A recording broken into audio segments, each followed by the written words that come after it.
Bonjour, devant les grands médias français enfin attentifs, l'histoire bascule en Tunisie. Alors que l'avenir du régime de Ben Ali, à l'heure où nous enregistrons cette émission, semble sur le fil du rasoir, nous allons revenir sur un mois de soulèvement tunisien et la manière dont les médias l'ont traité ou d'ailleurs ne l'ont pas traité.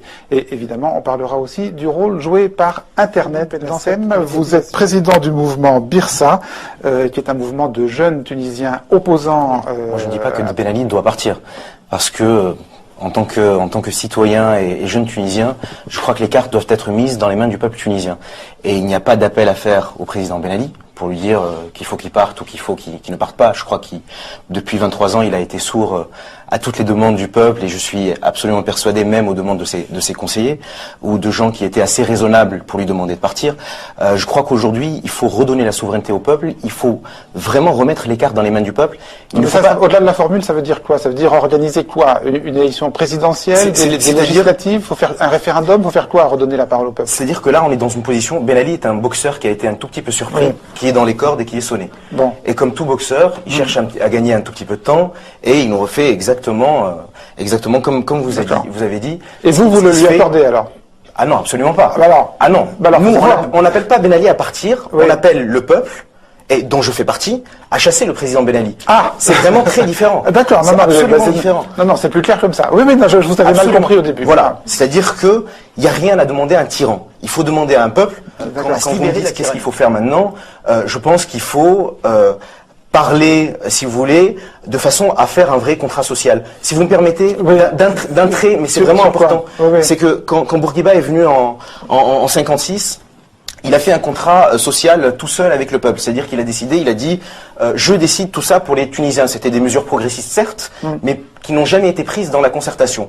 Ben Ali a fait la même chose avec des leaders de l'opposition ou des gens qui se sont considérés comme étant des leaders de l'opposition. C'est vrai que j'ai entendu que certains partis d'opposition avaient rencontré Ben Ali ou iront le voir.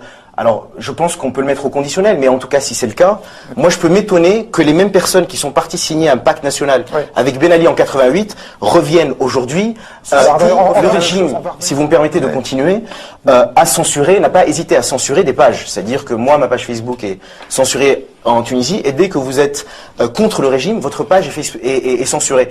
Là où il est très difficile de contrer Facebook. Et c'est pour ça que Facebook a été une révolution en Tunisie. C'est que ma page peut être censurée en Tunisie.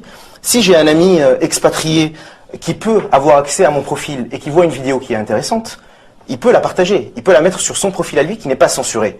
Et du coup, des gens de Tunis peuvent voir la vidéo et la partager eux-mêmes. C'est-à-dire, excusez-moi, ce qui était censuré, c'était la consultation de certains comptes Facebook bien choisis en Tunisie, voilà, mais en revanche, le compte lui-même n'était pas censuré et vous pouviez continuer à alimenter votre... Le compte est censuré et non piraté, c'est-à-dire qu'il est, comme vous dites, non consultable, voilà, à partir de la Tunisie. Mais vous pouviez y mettre tout ce que vous vouliez. Absolument. À destination parce que, vous savez, on a eu tendance, nous, Tunisiens, je vais vous donner le point de vue tunisien, à beaucoup attendre de la presse française. C'est-à-dire que quand on parle entre amis en Tunisie, alors est-ce que Le Monde a fait quelque chose sur ce qui se passe en Tunisie? Est-ce que Libé a fait quelque chose? Est-ce qu'on en a parlé à la télé? Et il y avait ce sentiment, un genre de fatalisme qui voulait dire qu'on peut nous rien faire sur place et que les médias français et étrangers, et surtout français, se chargeront de communiquer sur ce qui se passe chez nous.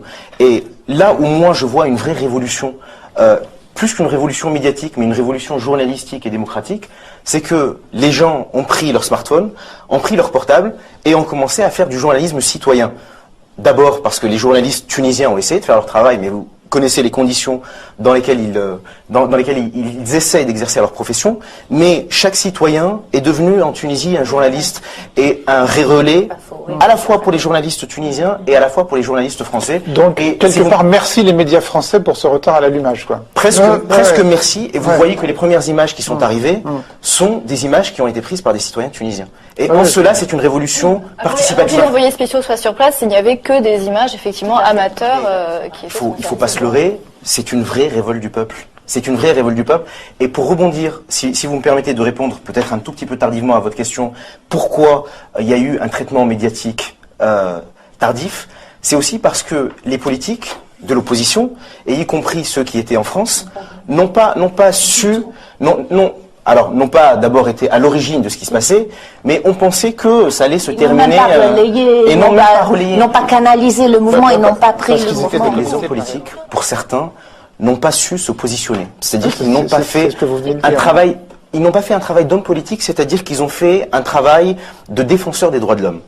Or, il y a des organisations des droits de l'homme, il y a la FIDH, il y a Amnesty, il y a des gens, il y a la Ligue tunisienne des droits de l'homme, pardon, dont le travail est justement de dénoncer les actes attentatoires à la liberté, à la dignité, les actes de torture. Excusez-moi, un travail de défenseur des droits de l'homme, c'est pas un travail politique ? La politique ne se résume pas à la défense des droits de l'homme. Certes, mais ça en fait pas partie.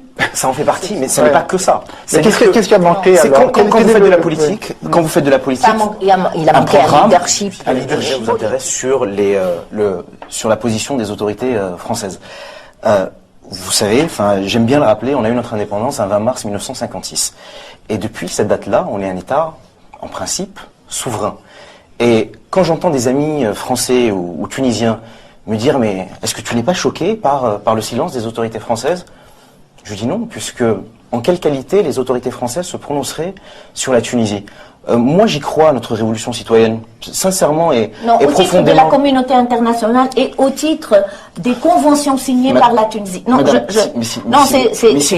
il y a un aspect sur lequel moi j'insiste. Je comprends très bien que la Tunisie est souveraine et qu'elle ne demande pas. Et les Tunisiens l'ont prouvé qu'ils sont très capables de faire leur propre révolution sans l'assistance de la France. Et des médias français, comme vous le disiez. Et des médias français, vous l'avez dit. Mais cela dit, il y a une communauté internationale. Il y a des conventions que nous avons signées. Il faut le respect de ces conventions. Alors, est-ce qu'on peut laisser le jeune homme finir? Oui, très bien. Si vous me permettez, moi je suis d'accord. Je suis d'accord avec vous. Je crois qu'en Tunisie, on a vraiment besoin d'une révolution. Alors je sais que le terme est fort, mais c'est aussi une révolution des consciences, une révolution citoyenne qui est menée par les citoyens. On a besoin d'un mythe collectif fondateur. Et pour avoir si vous voulez, cette fondation d'une nouvelle République tunisienne, je crois qu'on a réussi à organiser nos propres émeutes, nos propres manifestations, notre propre couverture médiatique. Je ne suis pas absolument persuadé qu'on ait besoin de la communauté internationale. Alors vous êtes dans votre rôle de la présidente de la FIDH. C'est pas un rôle. Hein. Non, mais dans votre rôle, dans cette position, mais bien entendu.